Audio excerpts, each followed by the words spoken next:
Dr. Eli, live on WBKI.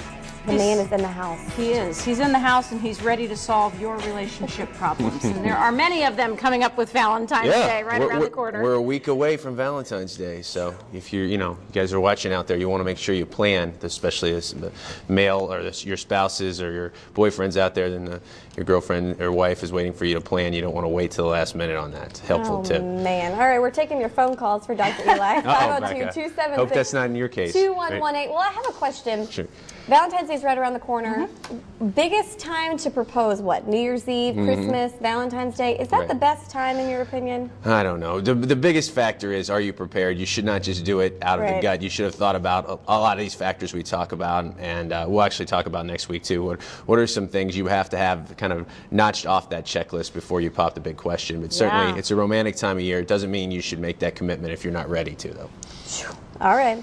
Good to know. And when are you ready? That's the next question, and we'll talk about that. Right. Is anybody ever ready to make the proposal? How do you know? Do you just get a feeling in your gut?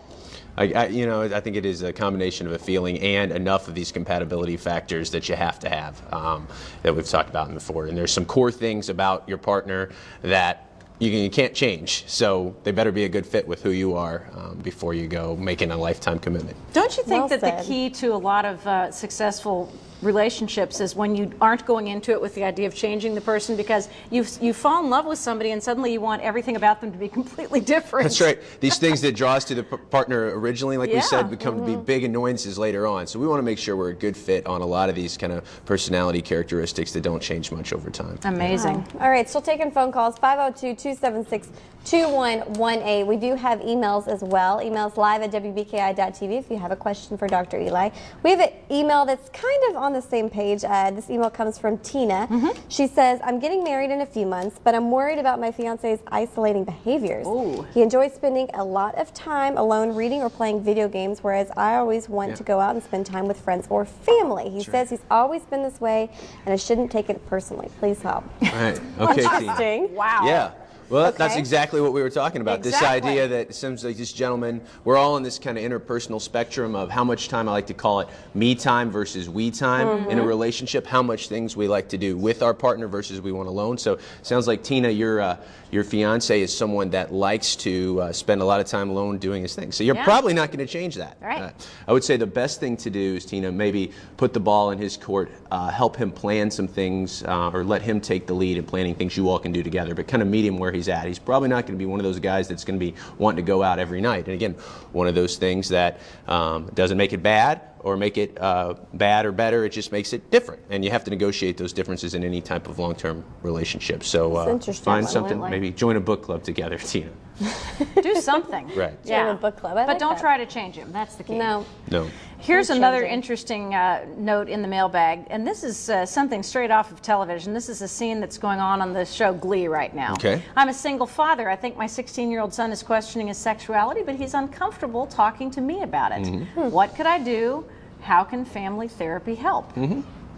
That's a tough one. That is a tough one. Especially if you don't have somebody supporting you in that. Yeah, I mean, a single father question. Yes. I think normally parents in general kind of freak out when you have a teenager. I'm doing this great job being a parent, and suddenly they hit their teenage years, and I don't know what to do. Exactly. And, there's no rule book for that. So, viewer, I would say, number one, don't freak out. The idea of kind of exploring or questioning your sexuality is pretty developmentally normal for an adolescent. So you have to know that first of all. And the idea of family therapy, of course it could help, but you don't want to just drop your kid off in the therapist's office and say, fix my kid. Exactly. And marriage and family therapists don't work that way. We're going to look at the individual, the adolescent, in the context of his whole family, what's going on at school, what's going on at home. So what we would do, and what I would coach you to do, is kind of meet your son where he's at. Really the skill that family therapy could help with is how to have a dialogue with your son, which could include sexuality, but shouldn't be the main focus of bringing him there. That being said, if he is questioning that, he's going to want someone supportive that he could feel like he could talk to. And a lot of times parents, what they used to be good at, they just kind of lose confidence in it. And it really is just getting a skill, meeting your teenager where they're at, and don't push them too much. And then I guess the question that you have to ask is he uncomfortable talking to him about just that topic, or is he uncomfortable talking to him in general? In general, which we think is pretty normal, you know, when we're dealing with teenagers. Yes. So you just want to be able to keep that dialogue open. Look for those kind of teachable moments when a teenager shows you part of their world, and then be ready to jump on that. Yeah. Wow. Yeah. Well, this isn't the only topic that you cover, and you can do individuals or couple and family therapy. Right.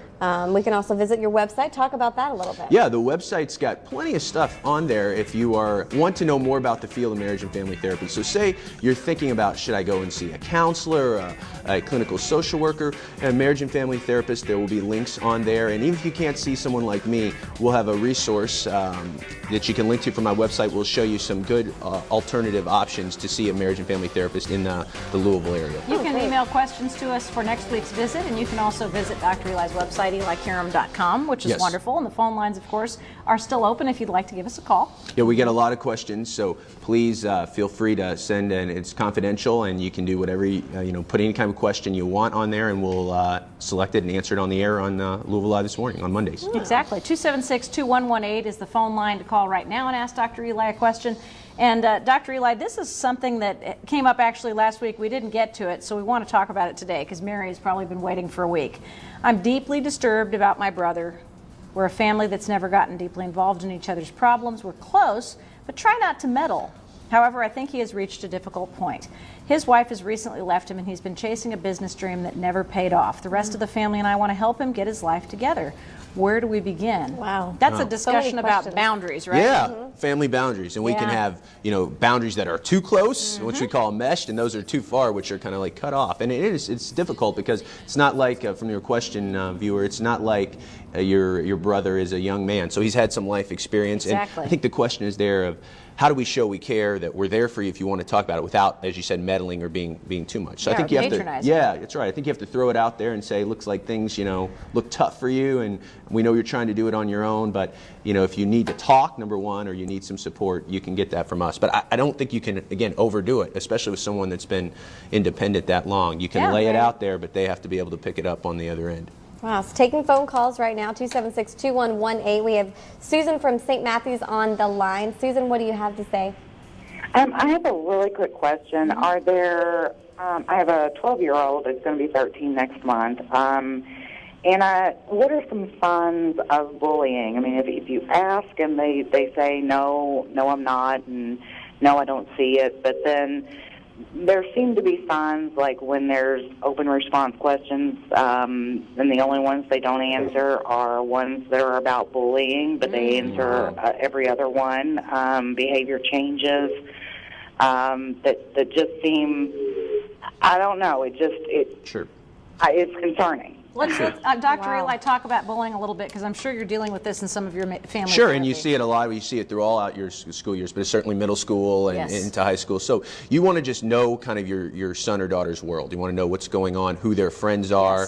You can't go to school and observe them, but if you have a sense of what their social activity is, that will help. You also want to know online now, especially since cyberbullying is such a huge concern now. You always should have access, especially when you have a child that young, have access to their Facebook account, whatever they're doing, Twitter, whatever they're doing, because a lot of bullying will start there and carry over into the classroom now. So you just want to know your son's world.